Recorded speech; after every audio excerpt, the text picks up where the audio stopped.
Hi everyone, welcome back to Chandraita's channel. In this video, I want to tell you guys about Hangul Day. Do you know what Hangul Day is? Yeah, Hangul Day is one of the public holidays in South Korea that commemorates the invention and proclamation of Hangul, the Korean alphabet, by the 15th century Korean King Sejong the Great.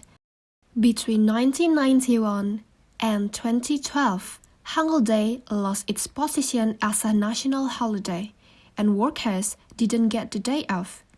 But fortunately, its status as a national holiday was restored in 2012. Why is that? Let's jump back to the history of South Korea Hangul Day.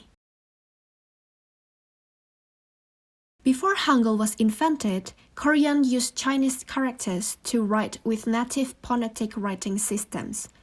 In addition to a large number of characters to be learned, the grammatical differences between Korean and Chinese languages also became difficult for Koreans to write using Chinese characters. As a result, only those who had the privilege of education were literate.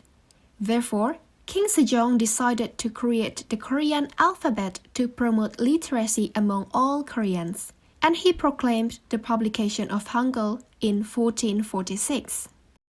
Since its first inception in 1926, the date of Hangul Day has varied. In 1945, the South Korean government declared October 9 as a Hangul Day, an annual legal holiday. And since October 9, 1970, Hangul Day has been an annual national holiday in South Korea. However, between 1991 and 2012, Hangul Day's status as a holiday was cancelled due to the South Korean government being pressured by major employees to increase the country's annual number of workdays.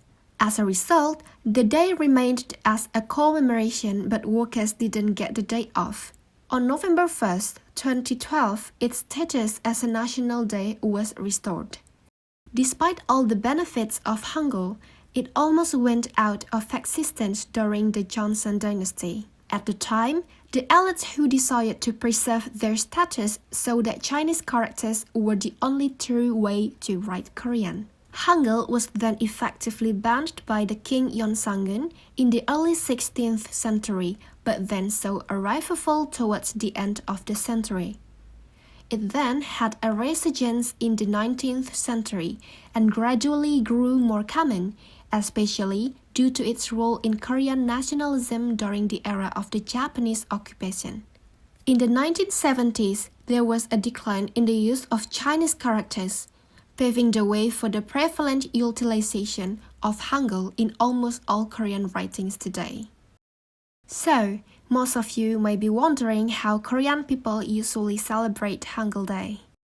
Most of the time, people celebrate this day by staying at home and taking day off from school or work. However, in Seoul, it's really common to see thousands of people going under the golden statue of King Sejong and visiting the King Sejong Museum.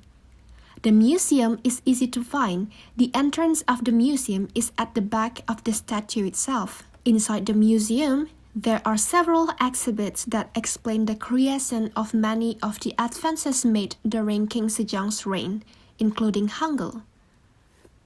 King Sejong's reign is often considered a golden period when knowledge rather than war was the highlight of the era.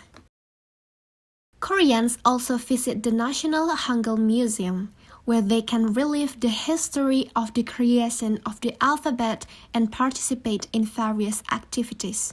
They can also learn more about King Sejong's reign by visiting the King Sejong Memorial Center and the Sejong Iyagi Center, providing an insight into his history. Korean people also celebrate their beautiful handwriting by holding calligraphy workshops on this important day. Speaking of calligraphy, I created calligraphy by my own in my previous YouTube video. You can check the video by clicking the link in the corner of this video. Thank you for watching. I hope you enjoy and see you in the next video.